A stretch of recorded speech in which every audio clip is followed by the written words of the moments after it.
మీ business ఏదైనా మీ ఊర్లో promotion చేయాలంటే అది సుమన్ టీవీతోనే సాధ్యం. ఇప్పుడే సంప్రదించండి.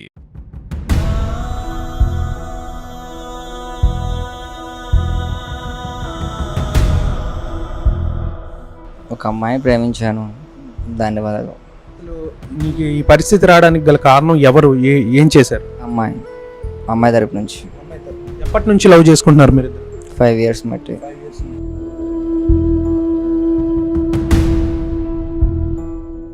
వేరే వాళ్ళతో ఉంటున్నా కాబట్టి అడుగుదామని చెప్పి ఆ రోజు వెళ్ళాను. అది నిజమైంది. అది తట్టుకోలేక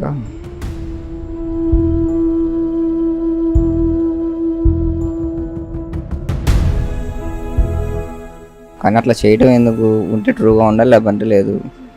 దాని దగ్గర ఒక చిన్న గొడవలాగా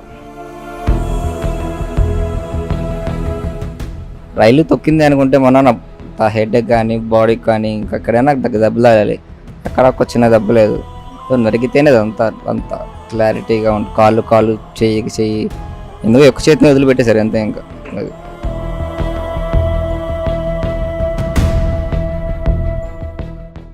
ఫస్ట్ నుంచి నేను ప్రేమిస్తున్నాను కాకపోతే వాడిని ప్రేమించింది. అందుకని నేను వాడు గొడవ పడ్డాం ఆమె వల్ల. తర్వాత ఏం జరిగిందో నాకు తెలియదు డాడీ.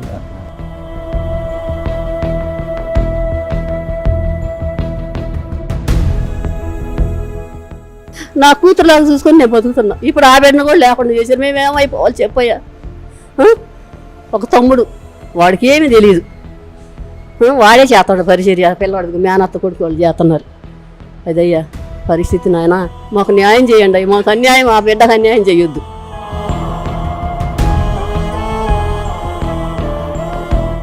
వాడికి కుటుంబం ఏర్పాటు చేయాలి. ఆ అమ్మాయి అన్నయ్యలే చేయాలి. అది మేము అదే కోరుకుంటున్నాం.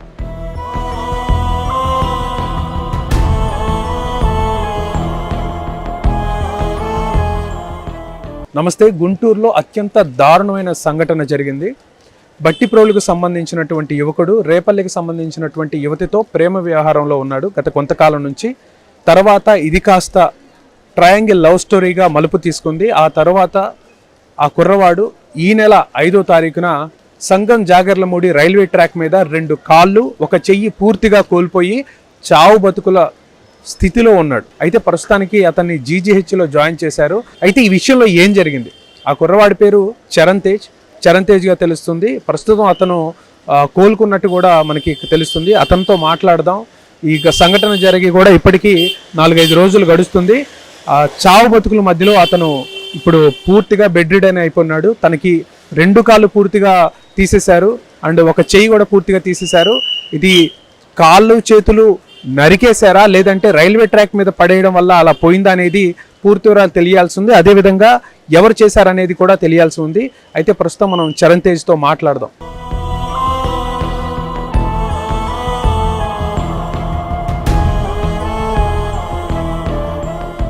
సో ప్రస్తుతం మనతో పాటు చరణ్ తేజ్ ఉన్నాడు. చావు బ్రతుకుల మధ్యలో నుంచి ఎట్టకేళ్ళకి తను బెడ్ రిడన్ అయిపోయి ఉన్నాడు. 2 కాళ్ళు లేవు, 1 చెయ్యి పూర్తిగా లేదు. ఒకసారి మాట్లాడదాం. తను చరణ్, ఎలా జరిగింది? ఒక అమ్మాయిని ప్రేమించాను. దాని వల్ల అసలు నీకు ఈ పరిస్థితి రావడానికి గల కారణం ఎవరు? ఏం చేశారు? అమ్మాయి తరపు నుంచి ఎప్పటి నుంచి లవ్ చేసుకుంటున్నారు మీరు? 5 years మట్టి. సో తను వేరే వాళ్ళతో సన్నిహితంగా కానీ లేదంటే వేరే వాళ్ళతో లవ్లో ఉండడం కానీ గమనించారు? వేరే వాళ్ళతో ఉంటున్నా కాబట్టి అడుగుదామని చెప్పి ఆ రోజు వెళ్ళాను. అది నిజమైంది. అది తట్టుకోలేక. అతను ఎక్కడ ఉంటారు? ఏం పేరు అతను? రాజు. అంగళ్ళ కుదురు. అదే ఒకే హాస్టల్లో ఉంటారు అంతా. అది ఏం చేస్తుంది అమ్మాయి? ఇప్పుడు కంప్యూటర్ కోచింగ్ తీసుకుంటుంది. రాజు కూడా అక్కడే పరిచయం. వాళ్ళ మధ్య ఉన్నటువంటి సరే ఏం చెప్పింది?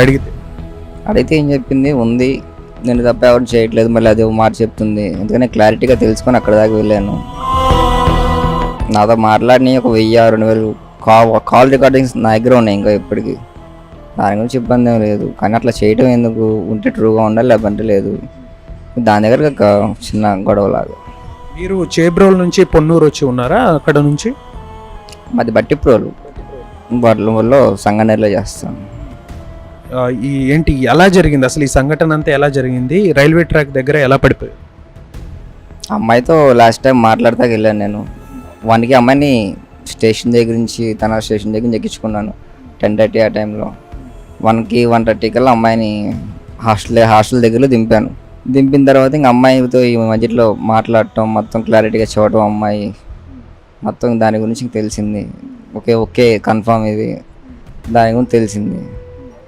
తెలిసిన తర్వాత ఇంకా మా ఫ్రెండ్స్ వాళ్ళు ఉంటారు కదా, మా ఫ్రెండ్స్ వచ్చారు ఈలోపు. సరే నాకు మూడేం బాగాలేదురా, కొంచెం రండి తాగుదామని చెప్పి మా ఫ్రెండ్స్ మేము అందరం కలిసి బయటికి వెళ్ళి, అంటే ఎక్కువలో కూడా తాగల, లిమిట్లోనే ఉన్నా. అంటే తన హాస్టల్ ఎక్కడ ఉంది? ఈ ఘటన జరిగిన ప్రాంతం ఎక్కడ? మ్యాక్సిమం 2-3 కిలోమీటర్స్ ఉంది హాస్టల్కి ఇక్కడికి. ఎక్కడ ఆ ప్రాంతం ఎక్కడ? అమ్మాయి హాస్టల్ వచ్చేసి వడ్లమూడి హార్వెస్ట్ ఇండియా అంటారు. నేను వెళ్ళింది సలపాడు రోడ్లో గేట్లు దాటిన తర్వాత. అది దాటిన తర్వాత ఇంకా ఫస్ట్ మా ఫ్రెండ్స్తో కూర్చొని తాగాను, ఫుడ్ తెచ్చుకున్నాను. తర్వాత అంటే అక్కడ ఆ రోడ్లోంచి మళ్ళీ బయటకు వచ్చి వెళ్తేనే ఫుడ్ తెచ్చుకుంటే విజ్ఞాన్ యూనివర్సిటీ దగ్గరికి వెళ్ళి ఫుడ్ తెచ్చుకున్నాను. ఫుడ్ తెచ్చుకొచ్చుకున్న తర్వాత మళ్ళీ అమ్మాయిని లాస్ట్ టైం మాట్లాడాను. అక్కడ వచ్చిన చిన్న విభేదమే ఇంకా అది. అక్కడికి వాళ్ళ అమ్మాయి బంధువులు వచ్చేసి ఇదంతా చేశారా? హ్మ్?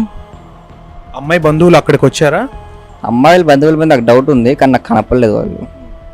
అది అంటే మా ఫ్రెండ్ ఒక అతను భానుప్రసాద్ అని చెప్పి ఒక అబ్బాయి ఉన్నాడు, వడ్లమూలే వర్క్ చేస్తున్నాడు అబ్బాయి. ఈ విషయం ఎప్పుడైతే తెలిసిందో అబ్బాయి అప్పటి నుంచి అబ్బాయి ఫోన్ స్విచ్ ఆఫ్లో ఉంది, స్విచ్ ఆన్ అయితే చేయట్లేదు. మ్యాక్సిమం ఆ అబ్బాయి దొరికితే కానీ ఏమన్నా తెలిసే ఛాన్సెస్ మ్యాక్సిమం. అంటే ఈ సంఘటన ఎలా జరిగింది? వాళ్ళు నరకడం జరిగిందా, లేదంటే రైల్వే ట్రాక్ మీద ఉండటం వల్ల రైలు తొక్కేసి జరిగిందా? రైలు తొక్కింది అనుకుంటే మొన్న హెడ్ కానీ బాడీకి కానీ ఇంకెక్కడైనా నాకు దెబ్బలు తగలాలి, ఎక్కడ ఒక చిన్న దెబ్బ లేదు. మీకు మా బ్రదర్ ఫోటో చూపిస్తారు చూడండి ఒకసారి. నరికితేనే అంత క్లారిటీగా ఉంటుంది.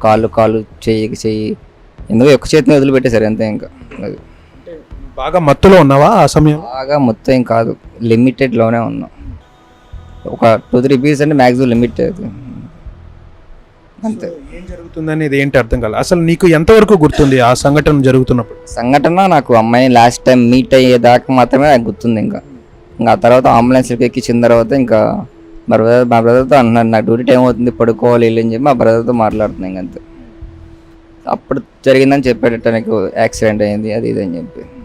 అంటే ఈ ఘాతుకానికి ఒడిగట్టిన వాళ్ళు ఎవరెవరు? అమ్మాయి బంధువులకు సంబంధించి ఎవరున్నారని నీ అనుమానం? మ్యాక్సిమం వాళ్ళ బ్రదర్స్ ఏమైనా ఉంటారు, మ్యాక్సిమం వాళ్ళు ఎవరే ఉంటాడు. ఇంకా ఇంకో అబ్బాయి అని చెప్పే కదా అబ్బాయి. సో ప్రాథమికంగా అయితే వాళ్ళ మీద అనుమానాలు ఉన్నాయి. అంతే, అనుమానం ఉంది. ప్రస్తుతం డాక్టర్లు కండిషన్ ఎలా ఉందని చెప్పారు?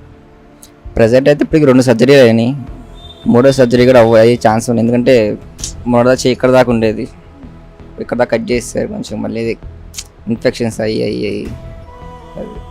ఈ చేతికి కుడి చేతికి పూర్తిగా దారుణంగా గాయాలు, కాలిన గాయాల్లాగా గోకపోయిన గాయాల్లాగా ఉన్నాయి. ఏం జరిగింది? అదే ఒక్క చేతికి మాత్రమే గాయాలు, మిగతా చెయ్యి అంతా కట్ చేస్తారు. అంటే ఈ చేతికి ఏమైందని చెప్పారు?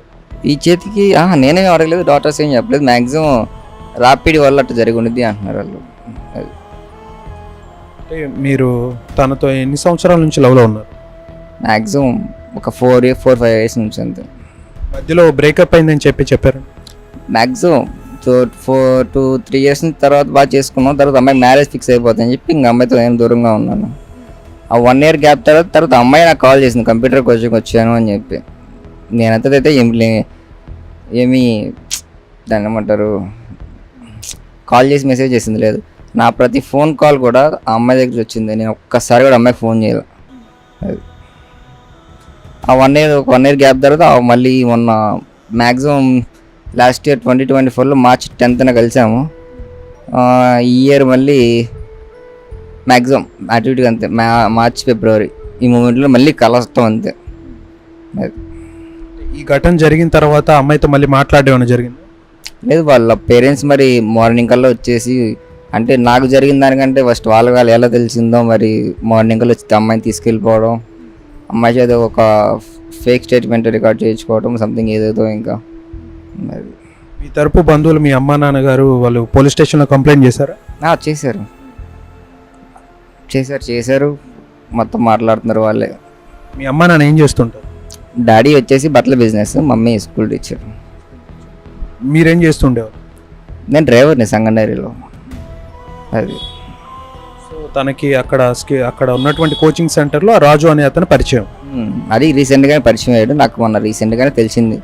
అయితే పోలీస్ స్టేషన్లో కంప్లైంట్ చేశారు, ఎటువంటి న్యాయం మీరు కావాలని కోరుకుంటున్నారు? ఎటువంటి న్యాయం అంటే నాకు జరిగిన దానికి ఎటువంటి న్యాయం దక్కింది ఇంకా నాకు.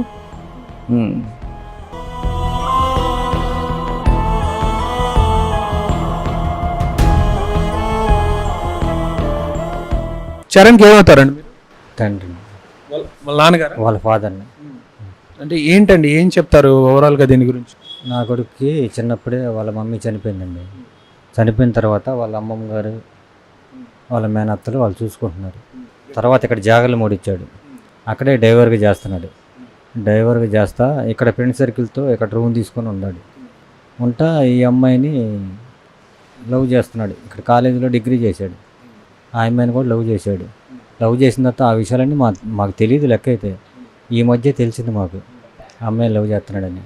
లవ్ చేసిన తర్వాత అంటే అంతకుముందు నా దగ్గరికి వచ్చేటప్పుడు ఏం చెప్పాడు అనుకుంటున్నా, డాడీ నేను సొంతంగా పెళ్లి చేసుకొచ్చుకుంటాను, నువ్వు చూడాల్సిన అవసరం లేదు అని చెప్తా ఉండేవాడు నాకు. నేను ఈ శత్రువు చెప్తున్నాడు అనుకుంటున్నా. కాకపోతే మొన్న ఈ మధ్య తెలిసింది ఏంటంటే వీళ్ళ ఫ్రెండ్, ఇలా రూమ్లో ఫ్రెండ్స్ లేరు, వీళ్ళు మొత్తం కలిసి తాగుతారు. వీళ్ళు మొత్తం కలిసి తాగి ఈ మొన్న ఏం జరిగింది అనుకుంటున్నా, బార్ షాప్ కాడ, చెలపాడు బార్ షాప్ లేదు, అక్కడ బార్ షాప్ కాడ మందు తాగుతా అందరు ఫ్రెండ్ సర్కిల్ మొత్తం. వీడికి ఒక 2 బీర్లు ఇప్పించాడు. 2 బీర్లు ఇప్పించి ఆ బీర్లు ఇప్పించిన తర్వాత బండి అక్కడే పెట్టాడు వీడు. ఆ బండి కాడ నుంచి చెట్టు తెలియదు. అది అక్కడికి వచ్చిన తర్వాత ఇది జరిగింది. తర్వాత వాడిని అడిగిన తర్వాత ఫస్ట్ 4-5 రోజులు చెప్పలా, నాకు కూడా చెప్పలా. తర్వాత నిన్న చెప్పాడు నాకు, ఆ అమ్మాయి వాళ్ళ డాడీ నాకు జరిగింది ఇది, ఆ రాజు అని ఒకడు ఉన్నాడు, వాడిని ప్రేమించింది డాడీ, ఫస్ట్ నుంచి నేను ప్రేమిస్తున్నాను, కాకపోతే వాడిని ప్రేమించింది, అందుకని నేను వాడు గొడవ పడ్డాం ఆ అమ్మాయి వల్ల. తర్వాత ఏం జరిగిందో నాకు తెలియదు డాడీ అంటున్నాడు. అది సార్. కాకపోతే ఏంటంటే ఒక మాట చెబుతున్నా సార్, ఈ వార్త పవన్ కళ్యాణ్ దగ్గరికి వెళ్ళాలి సార్. పవన్ కళ్యాణ్ గారికి ఆయన దగ్గరికి వెళ్తే ఈ వార్త నాకు న్యాయం జరిగిద్దని నేను అనుకుంటున్నాను. అమ్మమ్మనయ్యా, వాళ్ళ అమ్మగారు వాళ్ళ అమ్మగారు మరణించింది ఎప్పుడు 17 సంవత్సరాలు అయిపోయింది. చాలా సంవత్సరాల క్రితం చనిపోయారు. చిన్నపిల్లలు అప్పుడే చనిపోయిందయ్యా. చరణకి 5 సంవత్సరాలు, చిన్నపిల్లడికి 3 సంవత్సరాలు అప్పుడు చనిపోయింది. అప్పటి నుంచి చిన్నోడు మా దగ్గర పెరిగాడు, పెద్దోడు వాళ్ళ నాయనమ్మల దగ్గర ఉన్నాడు. చదివిచ్చింది ఇంటర్ దాకా మా వదిన కూడా. తర్వాత మా మేనగోళ్ళ కాడకి వచ్చాడు, వాళ్ళు బాగానే చూశారు. ఈ 3 సంవత్సరాల్లో ఆ అమ్మాయిని ప్రేమించినాక వాళ్ళ దగ్గర కూడా ఉంటుంది అబ్బాయి. విడిపోయి వేరే రూమ్ తీసుకొని ఉంటున్నాడు. నేను అప్పుడప్పుడు వీళ్ళు చెబితే ఫోన్ చేసి అడుగుతున్నానయ్యా, వాళ్ళతో స్నేహం వద్దయ్యా. ఒకసారి నా దగ్గర కూడా వచ్చింది ఆ అమ్మాయి, గుంటూరులో ఉంటే పరీక్ష టైం అయిపోతుందని 3-4 గంటలు అప్పుడు వచ్చారు. ఇంత ఇద్దరుంది ఆ అమ్మాయి కూడా. ఎవరు అబ్బాయి అమ్మాయి అన్న, మా ఫ్రెండ్ అమ్మమ్మ పరీక్ష ఫీజు కడతానికి టైం అయిపోయిందని బండి ఎక్కించుకొని వచ్చి అని అన్నాడు. మగపిల్లలు మీరు రాకూడదమ్మా, రాబాక మీ అమ్మో మీ నాన్నో మీ అన్నదమ్ములు ఉంటారు, వాళ్ళని తీసుకొని రాపోయేవాళ్ళు. కాదమ్మా పరీక్ష ఫీజు టైం అయిపోతుంది, నేను ఒక చోట ఉన్నాను, అమ్మోళ్ళే వేరే ఊర్లో ఉన్నారు, అందుకని చరణ్ తీసుకురమ్మంటే తీసుకొచ్చాడు. తర్వాత వెళ్ళినాక నా మనవడు కూడా ఫోన్ చేశాయమ్మా. వెళ్ళినాక ఆడపిల్లల్ని తీసుకొచ్చి పరీక్ష ఫీజులు అయ్యని మాత్రం అనబాగా, వాళ్ళు దొక్కలం మన దొక్కలం, వాళ్ళు ఎందుకు చేసుకుంటారు, నిన్ను చేసుకుంటాను అంతా అన్న. కాదులే అమ్మమ్మని ఫ్రెండ్గా తీసుకొచ్చాను అన్నాడు. తర్వాత ఈ మధ్యకాలంలో నేను అడిగా, అయ్యా పెళ్లి చూపులు చూస్తున్నా, నీ ఫోటో పంపు, నేను పెళ్లి చేస్తా, తల్లి కూడా లేదంటే నాకు మామయ్యకి 25 సంవత్సరాలు వచ్చి నాకు చేసేవి, నేను అప్పుడే చేసుకుంటా, ఇప్పుడు అడగాక నన్ను అన్నాడు. కాదురా మామయ్యకి నేను నా భర్త ఉన్నాం చేసాము, ఎప్పటికైనా నీకు తల్లి లేదు, ఎవరు వస్తారు మిమ్మల్ని, మీ నాన్న పెళ్లి చేసుకొని భార్యను చేసుకొని ఏరే కొట్టున్నాడు, మీరు అనాథులుగా బతుకుతావు, నీకు ఇష్టమా అంటే కాదమ్మా నేను 25 వచ్చి నాకు చేసుకుంటా, నీకే చెబుతాను నువ్వే చేదువులు అన్నాడు. ఇంకా తర్వాత ఈ అమ్మాయి మరి పెళ్ళి అయిందని చెప్పాడు. ఒకసారి అడిగితే ఆ అమ్మాయి ఉందా పెళ్లి చేసుకుందా అన్న, పెళ్ళి అయిపోయిందమ్మమ్మ అన్నాడు. తర్వాత మరి ఎప్పుడు వచ్చి మరి ఈ అబ్బాయి ఉండే హాస్టల్లో చేరిందో తెలియదు. జాగర్ల మూడులో ఏదో హాస్టల్ వాళ్ళకి తెలుసయ్యా, అక్కడ చేరి ఆ అబ్బాయిని కుంపు చేసేసింది ఆ అమ్మాయి. అది ఆ అబ్బాయి ప్రాణం మీద వేసింది. ఇప్పుడు ఎవరు బాధ్యత, నా మనవడికి న్యాయం జరగాలి, ఆ అమ్మాయి చేసుకుంటుందా లేదా ఆ అబ్బాయికి ఉద్యోగం పెట్టాలి, ఇల్లు లేదు ఇల్లు కట్టియాలి, ఆ అబ్బాయికి ఆస్తి పెట్టాలి. వాళ్ళైనా సరే న్యాయం చేయకపోతే మాత్రం మేము చాలా దూరం వెళ్ళిపోతాం. ఈ ఒక్కటి న్యాయం మాత్రం చేసి పెట్టండి. నా మనవడయ్యా నాదయ్యా, ఎవరు చూసేవాళ్ళు లేరు, నాయన మా తాతయ్య అందరూ చచ్చిపోయారు, తల్లి చచ్చిపోయినాక వాళ్ళే మిగిలి ఉండారు, వాళ్ళే నా ఆస్తులు అంతస్తులు. నేను ఎక్కడుంటే ఫోన్ చేసి మాట్లాడుకుంటా, కానీ ఫోన్ ఎత్తేవాళ్ళు కాదు. ఆ అమ్మాయి మోదులో కూడా 50 ఫోన్ కూడా ఎత్తలు నాకు. తర్వాత ఈ స్థితి అయిన తర్వాత మేము ఎంతలో అబ్బోలో మొత్తుకున్నాయి, మాకు రాడుగా నా బిడ్డ, ఆ కాళ్ళు చూడండి అయ్యా, తీసి చూడండి మీరు, కుండి పైరిపోయింది. 4 రోజుల నుంచి మేము అసలు అన్నాలేదు ఇంట్లో ఆ బిడ్డ కోసం. ఆ అబ్బాయి అయితే ఇంట్లో చచ్చిపోతాను, నాకేదైనా ఎలుగులు మంది తెచ్చిమని అడుగుతున్నా, నేను తెచ్చిస్తానా లేక వాళ్ళ నాన్న తెచ్చిస్తాడా వాళ్ళ తమ్ముడు తెచ్చిస్తాను చెప్పయ్యా. చచ్చిపోతే ఏం రాదయ్యా. వాళ్ళ మామయ్య కూడా రాత్రి వచ్చి ఓదార్చాడయ్యా, నీకు కాళ్ళు చేతులు అన్నీ పెట్టిస్తారా, నువ్వు ధైర్యంగా అన్నం తిని శుభ్రంగా ఉండు, ఈ కాదు ప్లాస్టిక్ కాళ్ళని పెట్టిస్తా, లేదా అన్న హాస్పిటల్కి నేను ఫోన్ చేస్తా, ఏదైనా అవకాశం ఉంటే మామూలు కాళ్ళని పెడతారు, డాక్టర్ గారిని అడుగుతాను నేను ఫోన్లు చేసి అని చెప్పాడు. సరేనన్నాడు. తెల్లారి నుంచి ఒకటే ఏడుపు, ఏమి తింటలా.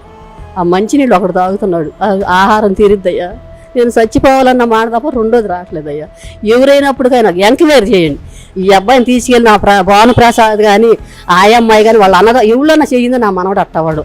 మేము గొడ్లు కోసుకొని బతికేవాళ్ళం, మాకు తెలుసు. కత్తిపోట్లేయో లేదా రైలు పోట్లేయో మాకు తెలీదా చెప్పు. ఎన్ని గొడ్డలు కోసుకొని మేము బతికేమో మాకు తెలుసు. అవి కోసినట్టే ఉండేది, అత గొడ్డలతో నరికినట్టు ఉండే. నాకైతే ఆ రైతులు చూపిలు ఇక్కడ వరకు చూపించారు. నేను అనుకున్నప్పుడు ఒకళ్ళు రైలు కింద పెడితే నజ్జయిదిగాయా, లేదు శుభ్రంగా ఉంది చెయ్యి. పోలీసులు కేసు పెట్టిన తర్వాత ఏమన్నారు? వాళ్ళు ఏమన్నారంటయ్యా, ఆడపిల్లలు బయటికి లాగటం బాగాదు, మీరు ఏమన్నా కావాలా మీకంటే మాకు న్యాయం చేయమన్నాం. ఏ న్యాయం కావాలన్నాడు. మాకు ఏ న్యాయం చేయమంటాను నాకు తెలియదయ్యా. నేను ఇంతమందికి బయటకు వచ్చి నేను మాట్లాడదాన్ని కాదు, మా మగపిల్లలు వస్తారు అప్పుడు మాట్లాడుకుందాం అంటే ఆడపిల్లలు బయటికి లాగటం బాగాదని అన్నారంట. లేకపోతే నా మనవడికి న్యాయం జరిగిద్దయ్యా. ఆ అమ్మాయి బాగుండాలి, నా మనవడు పోవాలి, అంతేనా? న్యాయం ఇదేనా? వాళ్ళు ఏం చెప్పాల, మా వల్ల కాదు అని చెప్పి రాత్రి వెళ్ళిపోయారు. మరి తెల్లారు వచ్చారేమో నాకు తెలియదు. నేను రాత్రి వల్ల నిద్రలేదు, అక్కడ కూర్చున్నాము ఇప్పుడు దాకా. మేము వచ్చారంట, మరి అమ్మాయి మాట్లాడింది నాకు తెలియదు. ఒకళ్ళ మీద అన్యాయంగా మేము చెప్పం. పిల్లలు కల నాకు 4 కూతురులు, ఒక కొడుకు. పెద్ద కూతురు చచ్చిపోయిన ఆ బిడ్డనే నా కూతురులాగా చూసుకొని నేను బతుకుతున్నా. ఇప్పుడు ఆ బిడ్డను కూడా లేకుండా చేశారు. మేమేమైపోవాలి చెప్పయ్యా.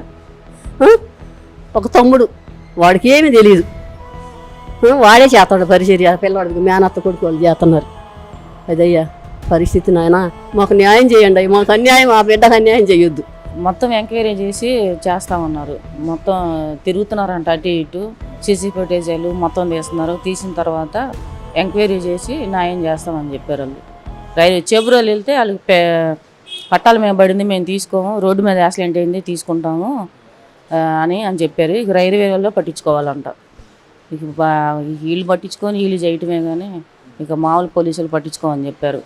కానీ ఆ పిల్లోడికి ప్లాస్టిక్ కాళ్ళు ఇప్పియాలి. ఆ పిల్లోడికి నయమైన దాకా మరి ఎవరు డబ్బులు పెడతారో తెలియదు. మేమందరం లేని వాళ్ళం, డబ్బులు పెట్టాలి. ఆ పిల్లోడికి ఇల్లు కట్టియాలి, వాళ్ళే పెళ్లి చేయాలి, వాడికి కుటుంబం ఏర్పాటు చేయాలి. ఆ అమ్మాయి అన్నయ్యలే చేయాలి. అది మేము అదే కోరుకుంటున్నాం. అమ్మాయిది ఎక్కడమ్మా ప్రాంతం? రేపల్ల దగ్గర ఏదో పేరు అవినిగడ్డ దగ్గర అంట, అనంతారం అంట, పెనుమూడు అనంతారం.